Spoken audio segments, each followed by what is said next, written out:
Avengers के last episode के अंदर हमने देखा था कि किस तरह से लूक केज के सारे दोस्त और पुराने दोस्त भी यहाँ पे आ जाते हैं ताकि लूक केज को वो लोग बचा के ला सकें। और मिस मार्वल और डॉक्टर स्ट्रेंज के ज़बरदस्त किस्म के प्लान बनाने की वजह से वो लोग जो है लूक केज को लाने में कामयाब हो जाते हैं। और यहाँ पे जब ये लोग खुशी मना ही रहे होते हैं तभी हमें पता चलता है कि लूक केज के दिल के अंदर नॉर्मन ऑसबॉर्न ने एक छोटा सा रोबोट लगा के भेज दिया उसके साथ। अब आगे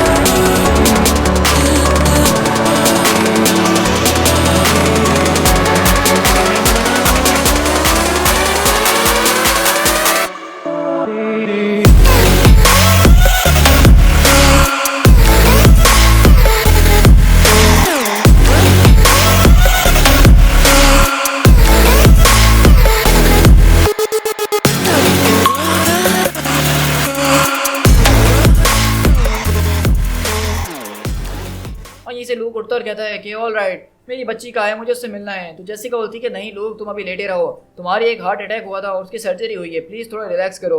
तो कहता है कि मैं बहुत जल्दी हील हो रहा हूँ बेबी, परेशान होने की कोई बात नहीं है, मुझे अपने बच्चे को देखना है कि हमारी बेटी यहाँ पे नहीं है लेकिन वो सेफ है, वो मेरी माँ के साथ है। तो कहती तुम्हारी माँ के साथ? तो जेसिका बोलती है कि हाँ लेकिन वो सेफ है, तुम घबराओ नहीं बिल्कुल भी। तो इस तरह हम देखते हैं कि वो लोग यहाँ आपस में बैठ के बातें वगैरह कर रहे होते हैं, लेकिन डॉक्टर स्ट्रेंज बोलते हैं कि लूक तुम इसी तरह लेटे रहो सीधे, अभी ये कहानी ख़त्म नहीं हुई है। तो लूक बोलते हैं कि क्या हुआ डॉक्टर? तो कहते हैं ऑसबॉर्न जो है एक बहुत ही खतरनाक किस्म का आदमी है, उसने तुम्हारी सर्जरी तो की है लेकिन हमें इस बात को मेक श्योर करना होगा क्या उसने सब कुछ ठीक किया है कि नहीं। तो लूक बोलता है कि तुम्हें इसमें अभी भी शक है? तो स्ट्रेंज बोलता है कि मुझे सिर्फ 1 सेकंड लगेगा। और डॉक्टर स्ट्रेंज अपने मैजिक के जरिए उसके दिल के अंदर झांकने की कोशिश करते हैं और कहता है लूक ओ ज़रा मुझे भी देखने दो यार, मेरी बॉडी में तुम सब देख रहे हो, मैं नहीं देखूंगा क्या? और वहीं पे डॉक्टर स्ट्रेंज बोलते हैं कि डॉक्टर ड्रम क्या आप ये देख सकते हैं जो मैं देख रहा हूँ? तो कहता है कि क्या दिखाने की आप कोशिश कर रहे हैं? ओह ज़रा 1 मिनट, मैंने इसको देख लिया। और इस तरह सब उस चीज़ को देखते हैं और कहते हैं कि ये तो दिल के ऊपर है और आखिरकार ये चीज़ क्या है, ये कर क्या रही है? तो वहीं पर डेयर डेविल बोलता है कि ये किसी किस्म का ट्रांसमीटर हो सकता है। वहीं पर लूक केज बोलता है क्या डेयर डेविल तुम अपनी सुपर हियरिंग के जरिए कुछ सुन सकते हो उस डिवाइस के अंदर से आता हुआ? नहीं मैं सुन तो नहीं रहा हूँ, ज़रा 1 मिनट। हाँ अभी मुझे एक छोटी सी फ्रिक्वेंसी नज़र आई है जो कि बहुत ही ज़्यादा स्लो है, जिसको डिटेक्ट करना भी मुश्किल है। और मुझे तो ये भी समझ में नहीं आ रहा कि वाकई में ये उस चीज़ के अंदर से आ रही है कहीं और से आ रही है, लेकिन ये फ्रिक्वेंसी मुझे अब महसूस हो रही है। तो वहीं पे वो बोलता है कि ये एक किस्म का ट्रैकर है। तो डेयर डेविल बोलता है कि इस बारे में मैं अभी श्योर नहीं हूँ कि ये क्या चीज़ है और क्या नहीं। और लूक अपना सर पकड़ के बैठ जाता है। और जेसिका बोलती है कि डॉक्टर स्ट्रेंज आपको मेरी मदद करनी होगी, आपको इस चीज़ को यहाँ से बाहर निकालना ही होगा, आप एक सर्जन हैं, आप हार्ट सर्जन रह चुके हैं, आप डॉक्टर स्ट्रेंज हैं, आप तो ये सब कर सकते हैं ना। तो वहीं पर स्ट्रेंज बोलता है कि आराम से जेसिका आराम से, हमें इस बारे में ज़रा सोचने दो, हम सब उसको ऐसे मरने नहीं दे सकते हैं। तो वो बोलती है कि क्या मतलब मरने से? तो डॉक्टर स्ट्रेंज उसको समझाते हैं देखो अभी हमें इस बारे में नहीं पता कि उसके अंदर जो चीज़ है वो क्या चीज़ है, वो किसी किस्म की कोई बॉम्ब हो सकती है, वो ट्रांसमीटर हो सकती है, वो कुछ भी हो सकता है, वो चीज़ उसको हर्ट कर सकती है। तो डेयर डेविल बोलता है कि मैं इस बारे में जानता था कि ऐसा कुछ ना कुछ ज़रूर होगा। तो वैल्किरी बोलती है कि वाकई में हम जानते थे? तो आयरन फिस्ट बोलता है कि नहीं मैंने इस तरह से तो नहीं सोचा था, मुझे नहीं पता था, मैंने सोचा था कि अगर उसकी सर्जरी के टाइम उसको वो ब्लड पॉइजन दे देगा या कुछ कर देगा, लेकिन ये तो कुछ ज़्यादा ही हो गया है। तो स्ट्रेंज पूछता है तो तुम सबका क्या गैस है, ये किस किस्म की चीज़ हो सकती है, क्या चीज़ हो सकती है? तो वो सब बताते हैं कि ये ट्रेसर हो सकता है, ये किस्म का बॉम्ब हो सकता है, ये किस्म का इलेक्ट्रिकल चार्ज हो सकता है, ये कुछ भी हो सकता है। और डॉक्टर स्ट्रेंज बोलता है कि तुम ठीक कह रहे हो, हम लोग इसके ऊपर कोई भी जो है चांस नहीं ले सकते हैं। और वहीं पे हम देखते हैं लूक बोलता है कि यार कोई मेरी भी तो सुन लो, तुम लोग अपनी ही चलाई जा रहे हो। और इस तरह हम सब लूक की तरफ देखते हैं और जेसिका बोलती है कि वो बेबी तुम घबराओ नहीं, ये सब कुछ ठीक हो जाएगा, हम सब कुछ ना कुछ फिगर आउट कर ही लेंगे। और वहीं पे डॉक्टर स्ट्रेंज बोलते हैं कि मैं जानता हूँ हमें यहाँ पे किसकी मदद की ज़रूरत है और हमें किसको बुलाना होगा। और इस तरह हम देखते हैं कि ऑसबॉर्न अपनी टीम के साथ वापसी जो है लौटता हुआ आ रहा होता है और वो लोग जो है क्वीन जेट में बैठ के बोलते हैं कि ऑसबॉर्न ज़रा आराम से यार, हमारे साथ चलो ना। तो वहीं पे हॉकाई बोलता है कि इसको आखिरकार हुआ क्या है, ये क्या कर रहा है? तो वेनम बोलता है कि यार अभी कैप्टन अमेरिका और उसकी गैंग ने इसकी सही वाली जो है बैंड बजा दी है, मतलब कब वो लोग हंगामा वहाँ कर रहे थे, इसको यहाँ भेज दिया तो उसको तो बुरा लगेगा ही ना। तो हॉकाई बोलता है कि वो तो यार असली कैप्टन अमेरिका भी नहीं है, इसमें बुरा मानने वाली कौन सी बात है? तो वेनम बोलता है इस तरह तो तुम भी असली हॉकाई नहीं हो। तो हॉकाई बोलता है कि अच्छा ठीक है, अब बकवास बंद करो अपनी। और यहीं से हम देखते हैं उसका आर्मर उसको बता रहा होता है कि इस आसमान बिल्कुल क्लियर है, यहाँ पे कोई भी फ्लाइट नहीं आ रही है। तो ऑसबॉर्न गुस्से में बोलते हैं कि आर्मर जब मैं तुमसे किसी चीज़ के लिए पूछूं मुझे सिर्फ तभी बताना, तब तक के लिए अपना मुंह बंद करके रखो। और यहीं से उसके पास एक कॉल आ रही होती है। तो ऑसबॉर्न बोलता है कि मैंने तुमसे कहा ना कि मुझे इस वक्त किसी से बात नहीं करनी। तो कहती है कि ये एक सिक्योर लाइन है। तो ऑसबॉर्न बोलता है कि सिक्योर लाइन, चीज़ें दिखाओ कि कौन है ये। और हम देखते हैं कि दरअसल यहाँ पे जो है पार्कर रॉबिन उससे कांटेक्ट करता है और ऑसबॉर्न पूछता है कि पार्कर तुम आखिरकार थे कहाँ। तो पार्कर बोलता है कि हमारे बीच एक डील हुई थी। तो कहता है कि हाँ सही कह रहे हो तुम, और जहाँ तक मुझे याद है उस डील के बारे में, हमारी डील ये हुई थी कि तुम अपने आदमियों को जो है अपनी हदों के अंदर रखोगे और बताओ कि वो डील कैसी रही, क्योंकि मेरे हिसाब से ऐसा लग रहा है कि तुम्हारे लोग जो है तुम्हारे हाथों से बेकाबू हो गए हैं और इधर से उधर घूम रहे हैं जब तुम यहाँ से गायब थे।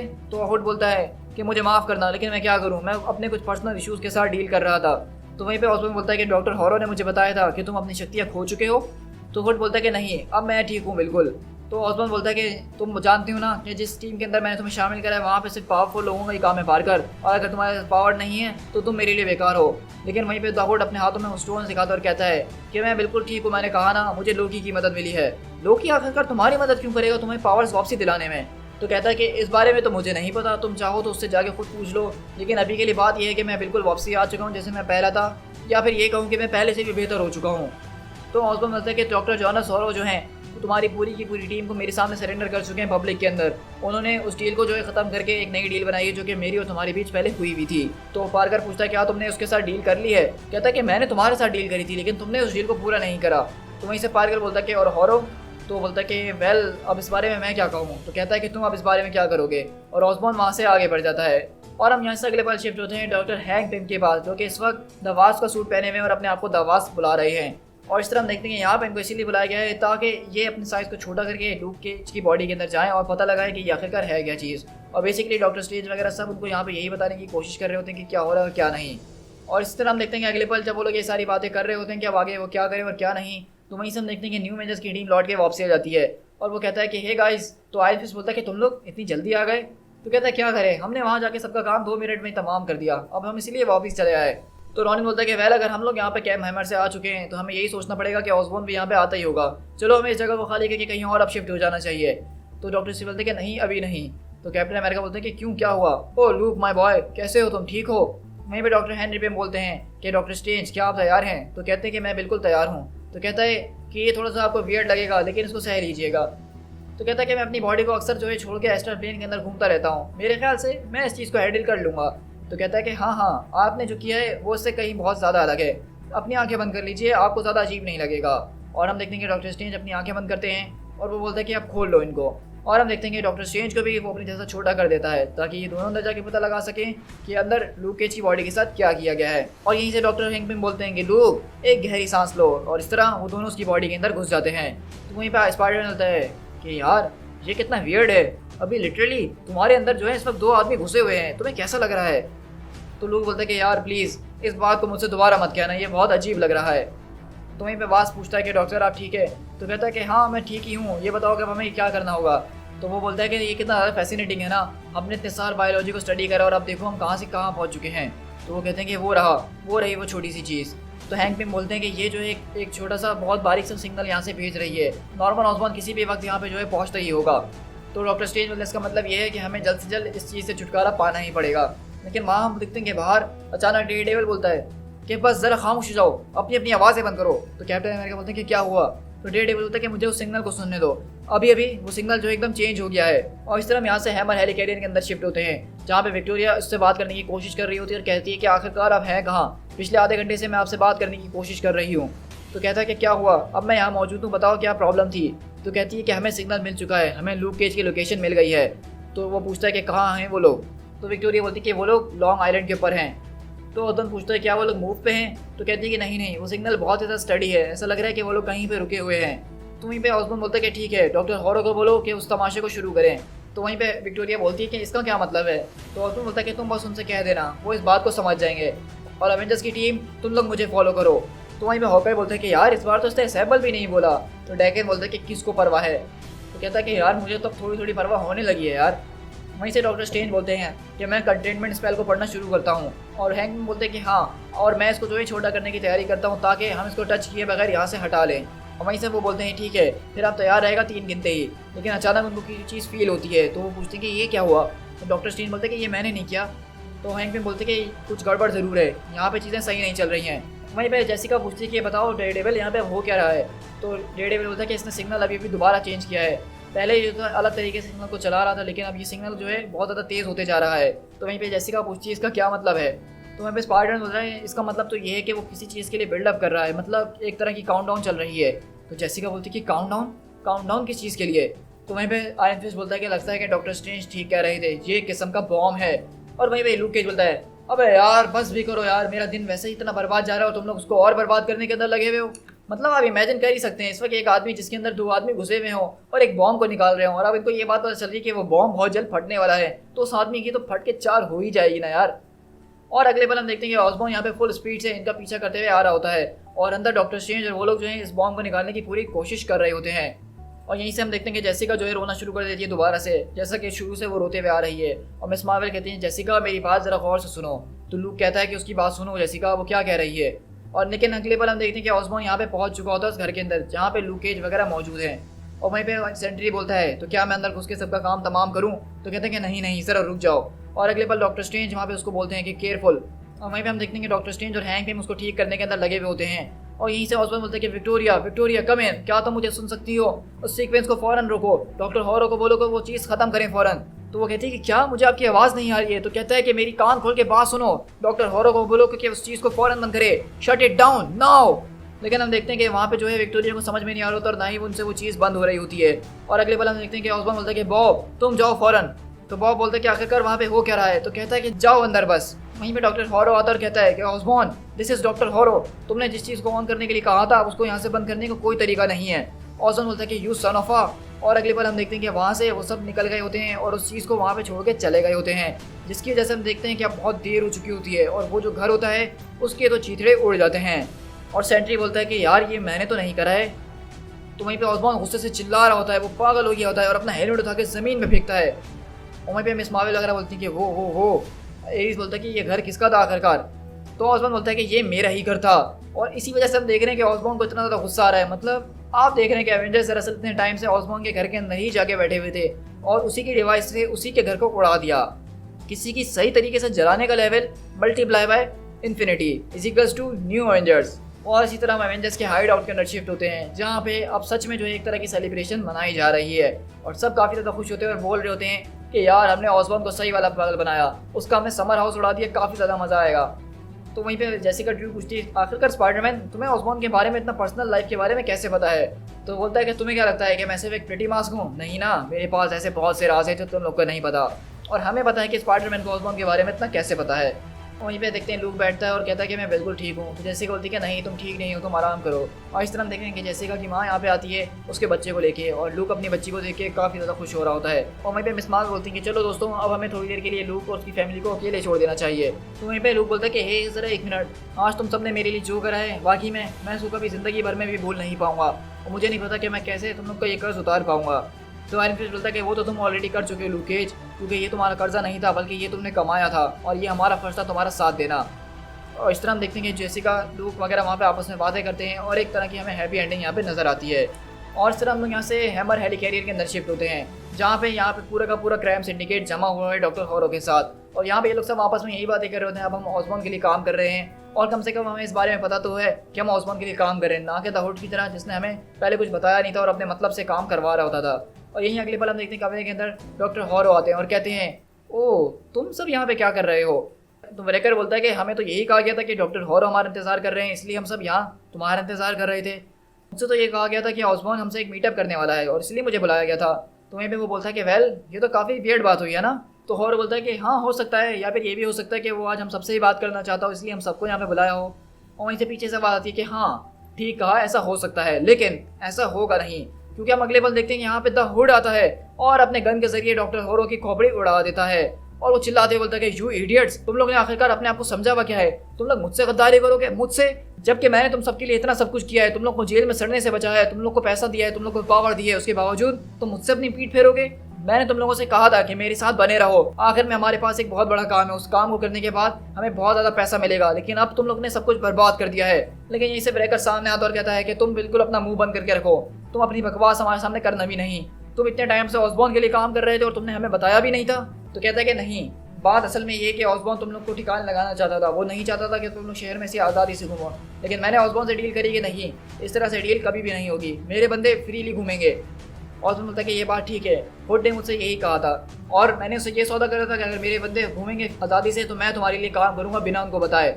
ये चीज़ बिल्कुल नहीं, और इसी वजह से ये चीज़ कम्प्लीटली डिफरेंट है कि मैं उसके लिए काम करता हूँ। मैंने सिर्फ उसके लिए काम इसीलिए करा ताकि तुम लोग और हम लोग जो है आज़ादी से घूम फिर सकें। तुम लोग की बात समझ में आती नहीं है क्या? लेकिन अब तुम लोगों ने जो है अपने आप को एक बड़ी मुसीबत में फंसा लिया है। तुमने ऑसबॉर्न के साथ काम करने के लिए साइन कर दिया है, उसके इनिशिएटिव का हिस्सा बन गए हो। तो वो बोलता है कि यार हमें क्या पता था, हमें तो लग रहा था कि तुम यहाँ से जा चुके हो, तभी हमने ये सब करा। तो कहता है कि हाँ, तुम्हारी इसी सोच की वजह से बहुत कुछ बदल गया है, तो बताओ ये तुम्हारी सोच कैसे चल रही है। खैर, तुम लोग की सोच की बात करें तो गैस व्हाट, अब से जो हो तुम लोग नॉर्मल ऑसबॉर्न के लिए काम कर रहे हो। अब से तुम लोग वही करोगे जो ये तुमसे कहेगा। तो कहता है कि नहीं यार, प्लीज़ हमारे साथ ऐसा नहीं करो, हम तुम्हारी हर बात मानने के लिए तैयार है हुड, प्लीज़। तो वो बोलते हैं कि हाँ यार, ये बिल्कुल ठीक कह रहा है, हम वो सब करने के लिए तैयार हैं जो हम पहले करते हुए आ रहे थे। लेकिन ऑसबॉर्न बोलता है कि बच्चों, अब बहुत देर हो चुकी है, तुमने पूरी दुनिया के सामने मुझे चैलेंज करा था यार, मैं उस बात को कैसे बोलूँ। तो कहता है कि यार वो हम नहीं थे, वो इसकी वजह से हो रहा था, वो डॉक्टर हॉरर ने किया था। तुम लोग मेरे कर्जदार तो हो, लेकिन इस बात की चिंता मत करो, मैं कभी भी किसी अपने एम्प्लॉय को बुरी तरीके से ट्रीट नहीं करता हूँ। मैं तुम लोग को एक ऐसी जॉब देने वाला हूँ जो कि करने में तुम लोग को बहुत ही ज़्यादा मज़ा आएगा। एक ऐसी जॉब जो उसको करने की तुमने पहले कोशिश तो करी है और सक्सेसफुल होते होते थोड़ा सा ही रह गए थे, और वो लास्ट नाइट की बात है। अब तुम लोग जो है मेरे लिए हंट करोगे और जान से मारोगे Captain America, Luke Cage, Miss Marvel, Iron Fist, Clint Barton, Mockingbird, Daredevil, Spider Woman, Doctor Strange और ये जो नया डॉक्टर वुडो है और उसके साथ बाकी के जितने तमाम लोग हैं, उन सबको हंट करोगे और जान से मार डालोगे। और अब से तुम लोग मेरे जो स्टॉर्म ट्रूपर्स हो, तुम लोग मेरे ब्लैक गार्ड हो, तुम लोग जो लोगों को हंट करोगे उनको जान से मार डालोगे। और मुझे इस बारे में कोई परवाह नहीं है कि तुम उनको कैसे मारते हो, उनका काम कैसे तमाम करते हो, बस तुम उनका सर मेरे लिए टेबल पर आके रखोगे। और ये काम करने के बाद से तुम लोग आज़ाद हो। इस काम को करने के बाद तुम्हारे सारे गुनाहों को माफ़ कर दिया जाएगा, और बस मेरे लिए ये कर दो, उसके बाद तुम सब आज़ाद हो। तो वहीं पे द हुड बोलता है कि तुमने स्पाइडरमैन का जिक्र नहीं करा, क्या हम उसको नहीं मारें? तो कहता है कि ओ नहीं नहीं नहीं, स्पाइडरमैन वो भी इस लिस्ट के अंदर शामिल है, लेकिन हाँ, वो मुझे जो है जिंदा चाहिए, जिंदा। To be continued in Siege. So guys, यहाँ पे हमारा एक ज़बरदस्त बहुत बड़ा और माइंड ब्लोइंग स्टोरी आर्क ख़त्म होता है न्यू एवेंजर्स का। और इसकी एंडिंग जो थी वो तो धमाकेदार आपको लग ही रही होगी, क्योंकि अब नॉर्मन ऑसबॉर्न ने जो है द हुड के पूरे क्राइम सिंडिकेट को ये काम दे दिया है कि इन सारे लोगों को सिर्फ ढूंढना नहीं है बल्कि जान से मार देना है। सिर्फ वो स्पाइडरमैन को जिंदा चाहता है ताकि उससे वो अपने बदले वगैरह ले सके। और आपने देखा कि यहाँ से हमारी स्टोरी खत्म हो गई है। अब डार्क रेन के अंदर हमें कोई भी न्यू एवेंजर्स की सीरीज नज़र नहीं आएगी। अब सीधा जो है न्यू एवेंजर्स और ये सारी की सारी स्टोरीज जो कंटिन्यू होंगी वो सीज के बहुत ही ज़बरदस्त और बड़े इवेंट के अंदर होंगी। तो अभी के लिए हमारी स्टोरी यहाँ पे ख़त्म होती है न्यू एवेंजर्स की, लेकिन अभी डार्क रेन जो है अभी हमारी ख़त्म नहीं हुई है। डार्क रेन के अंदर अभी इस तरह की और भी ज़्यादा ज़बरदस्त किस्म के ट्विस्ट और धमाके होने बाकी हैं। तो अगर हम इस न्यू एवेंजर्स की सीरीज़ की बात करें तो आपने देखा होगा कि इस टीम का डायनामिक कितना ज़्यादा ज़बरदस्त है। लूक केज की जान बचाने के लिए उन लोगों ने पूरी जान लगा दी।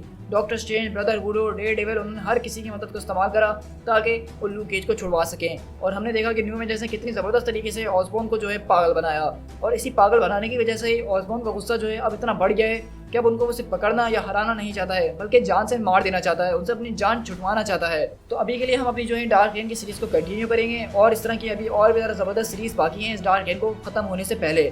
तो आप देख ही सकते हैं कि डार्क रेन जितने धमाके के साथ शुरू हुई थी उससे कहीं ज़्यादा धमाके के साथ अभी डार्क रेन की सीरीज़ ख़त्म भी होते जा रही है।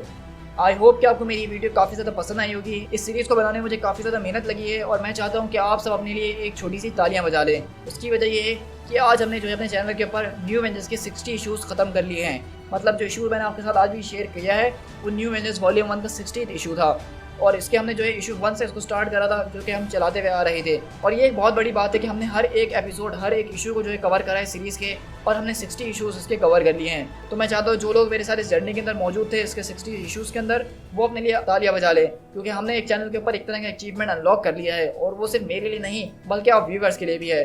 तो आप मुझे सब कमेंट करके बताइएगा कि आपको ये सीरीज़ कैसी लगी, और आप में से वो कौन कौन से लोग हैं जो कि इस न्यू एवेंजर्स की सीरीज़ को शुरू से फॉलो करते हुए आ रहे हैं। सो गाइस, जाने से पहले इस वीडियो को अपने दोस्तों के साथ ज़्यादा से ज़्यादा शेयर कीजिएगा, और मेरे चैनल को सब्सक्राइब करना बिल्कुल भी मत भूलिएगा। आपके सब्सक्राइब करने से ही मुझे मोटिवेशन मिलती है इस तरह की सीरीज़ को अपने चैनल पर कंटिन्यू रखने के लिए। So guys, this is Pete Tiger. मिलते हैं किसी और कॉमिक बुक सीरीज़ के साथ। Till then, thank you so much.